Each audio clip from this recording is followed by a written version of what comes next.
નમસ્તે વિદ્યાર્થી મિત્રો, ધોરણ 8 વિષય સામાજિક વિજ્ઞાન પાઠ નંબર 9 સંસાધન. તો નવી સ્વાધ્યાય પોથીના જે પ્રશ્નો છે તેના જવાબો આજે લઈને આવ્યો છું. તો શરૂ કરીએ. પ્રશ્ન 1. નીચે આપેલ દરેક પ્રશ્નોના ઉત્તર માટે આપેલ વિકલ્પમાંથી સાચો વિકલ્પ શોધીને ચોરસમાં લખો. પ્રશ્ન 1. નિર્માણને આધારે સંસાધનોના મુખ્ય કેટલા પ્રકાર પાડવામાં આવે છે? અહીંયા આપણો જવાબ બનશે બી 2. પ્રશ્ન 2. સંસાધનોના નીચે પૈકી કયા પ્રકાર છે? તો અહીંયા આપણો જવાબ બનશે સી એ અને બી બંને, એટલે કે કુદરતી સંસાધનો અને માનવ સર્જિત સંસાધનો. પ્રશ્ન 3. નીચેનામાંથી કુદરતી સંસાધનો કયા કયા છે? તો વા, પાણી અને જમીન, એટલે કે આપણો જવાબ બનશે ડી આપેલ તમામ. પ્રશ્ન 4. નીચેનામાંથી કયા પ્રકારના સંસાધન સરળતાથી દરેક જગ્યાએ પ્રાપ્ત હોય છે? તો અહીંયા આપણો જવાબ બનશે સર્વ સુલભ સંસાધન. પ્રશ્ન 5. સર્વ સુલભ સંસાધન નીચેના પૈકી કોણ ગણાય છે? એટલે કે બધી જ એની હાજરી હોય એવું. તો અહીંયા આપણો જવાબ બનશે એ ઓક્સિજન. પ્રશ્ન 6. જળ અને ગૌચર ભૂમિ એ કયા સંસાધનના ઉદાહરણો છે? તો જવાબ બનશે બી સામાન્ય સુલભ સંસાધન. પ્રશ્ન 7. કયા સંસાધનો આપણને મર્યાદિત સ્થાનો પરથી જ પ્રાપ્ત થતા હોય છે? તો અહીંયા આપણો જવાબ બનશે ડી વિરલ સંસાધન. પ્રશ્ન 8. યુરોપના ગ્રીનલેન્ડમાંથી પ્રાપ્ત થતું ક્રાયોલાઇટ ખનિજ એ કયો સંસાધન છે? તો અહીંયા આપણો જવાબ બનશે એ એકલ સંસાધન. પ્રશ્ન 9. નવીનીકરણીય સંસાધન નીચેના પૈકી કયા છે? તો અહીંયા જવાબ બનશે ડી તમામ, એટલે કે જંગલો, પ્રાણીઓ અને સૂર્યપ્રકાશ. પ્રશ્ન 10. એકવાર વપરાયા બાદ નજીકના સમયમાં તેનું ફરી નિર્માણ અશક્ય હોય તેને કયું સંસાધન કહેવાય?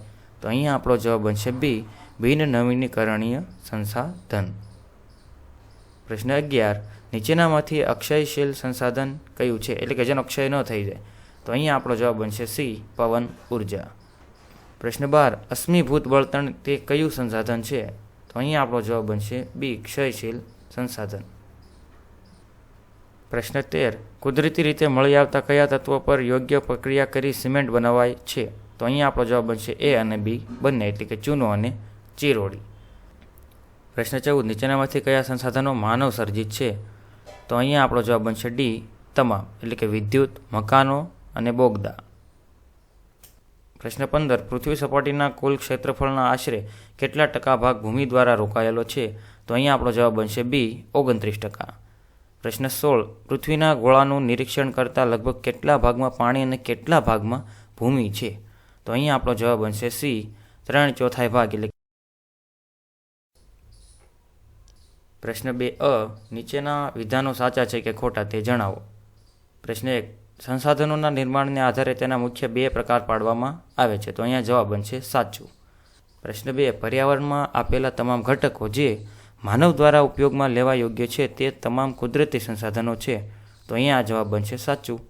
પ્રશ્ન 3. કમ્પ્રેસ્ડ નેચરલ ગેસ વપરાશથી પ્રદૂષણ વધે છે. તો અહીંયા આવશે ખોટું, કારણ કે એ તો સીએનજી છે, કુદરતી.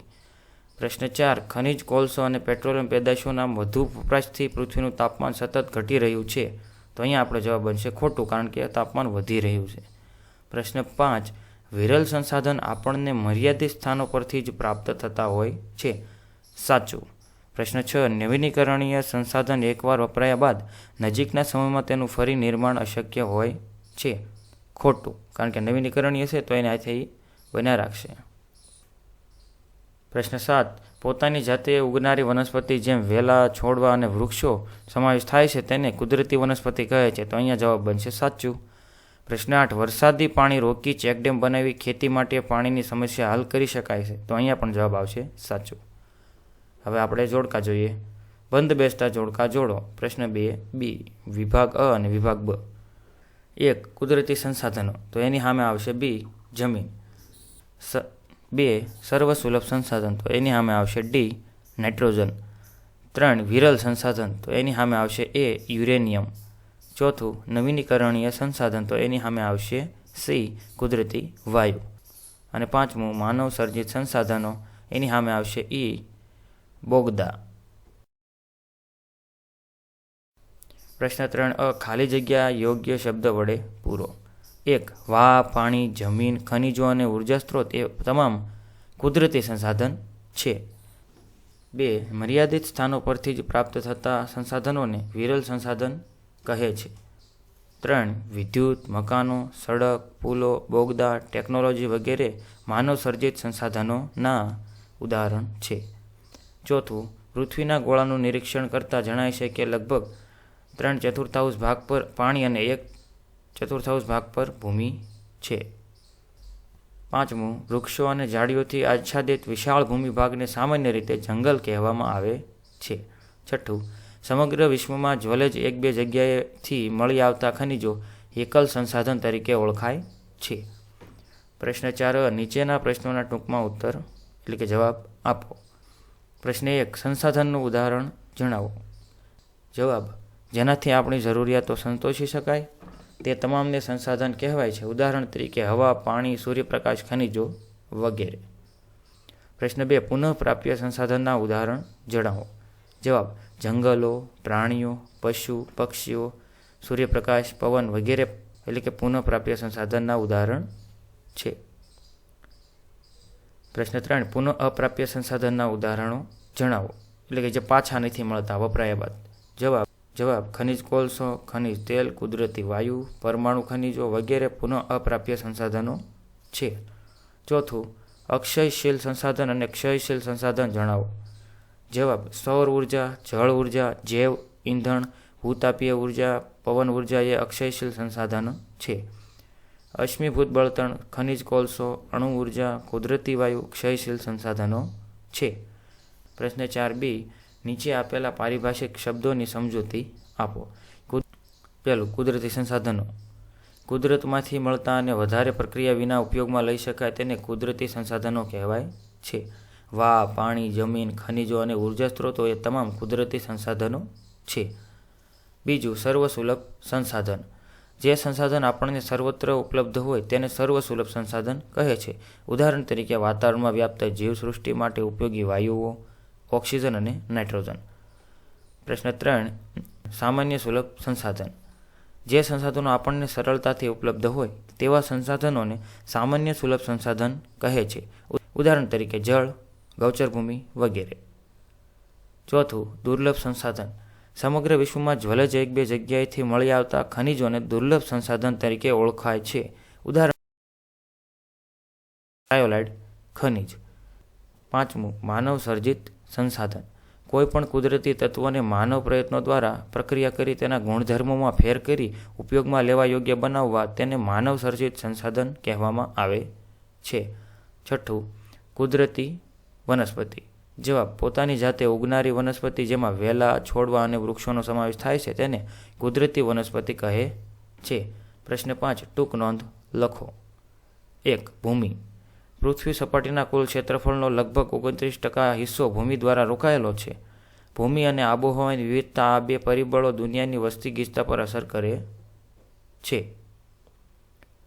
દુનિયાના જે દેશો માનવ વસવાટ માટે અનુકૂળ છે ત્યાં વસ્તી ગીચતા વધારે હોય છે, જ્યારે માનવ વસવાટ માટે પ્રતિકૂળ એવા રણ પ્રદેશો, ગાઢ વનો અને પર્વતીય ભૂપૃષ્ઠ ધરાવતા વિસ્તારોમાં વસ્તી ગીચતા ઓછી હોય છે. આજે ભૂમિની અછત એક વિકટ સમસ્યા બની છે. બીજું, જળ. જળ એ અગત્યનું કુદરતી સંસાધન છે. પૃથ્વી સપાટીના લગભગ 3/4 ભાગ પર પાણી અને લગભગ 1/4 ભાગ પર ભૂમિ છે. આ જળ જથ્થામાંથી મોટાભાગનું પાણી ખારું છે. પૃથ્વી પર મીઠા પાણીનો જથ્થો માત્ર 2.7% જેટલો જ છે. વળી આ જથ્થામાંથી મોટો હિસ્સો ઊંચા પર્વત શિખરોમાં, હિમ નદીઓમાં તેમજ એન્ટાર્કટિકા અને આર્કટિકના વિસ્તારોમાં બરફ રૂપે છે. આપણી પાસે માત્ર 1% જેટલો જ મીઠા પાણીનો જથ્થો છે. ભૂમિગત જળ નદીઓ, સરોવરો, ઝરણાઓ વગેરે રૂપે ઉપલબ્ધ છે. કુદરતી વનસ્પતિ અને વન્ય જીવન. જવાબ: પોતાની જાતે ઉગનારી વનસ્પતિ જેમાં વેલા, છોડવા અને વૃક્ષોનો સમાવેશ થાય છે તેને કુદરતી વનસ્પતિ કહે છે. તે વિવિધ ભૌગોલિક સંજોગોમાં જુદા જુદા આકાર, સ્વરૂપ અને ઊંચાઈમાં જોવા મળે છે. વૃક્ષો અને ઝાડીઓથી આચ્છાદિત વિશાળ ભૂભાગને જંગલ કહેવામાં આવે છે. વિવિધ પશુ, પંખીઓ, કીટકોનો સમાવેશ વન્યજીવનમાં થાય છે, જેમાંથી આપણે માંસ, ચામડું, રૂંવાટી વાળી ખાલ વગેરે પ્રાપ્ત થાય છે. પરિસર તંત્રમાં દરેક નાના મોટા સજીવને અનન્ય ભૂમિકા હોય છે. તો બસ અહીંયા આપણો આ પાઠનો સ્વાધ્યાય પૂરો થાય છે. મને આશા છે કે તમને તમારા પ્રશ્નોના જવાબો મળી ચૂક્યા હશે. આ વિડીયો ઉપયોગી થતા હોય તો આ ચેનલને લાઇક કરો, શેર કરો અને સબસ્ક્રાઈબ કરો. બાકી વિડીયોને આગળ મોકલો અને મળીએ છીએ નવા વિડીયોમાં. અને કાંઈ સૂચન હોય તો કોમેન્ટ બોક્સમાં જરૂર જણાવજો. મળીએ નવા વિડીયોમાં. ત્યાં સુધી ભણતા રહો, ગણતા રહો, આગળ વધતા રહો. ધન્યવાદ.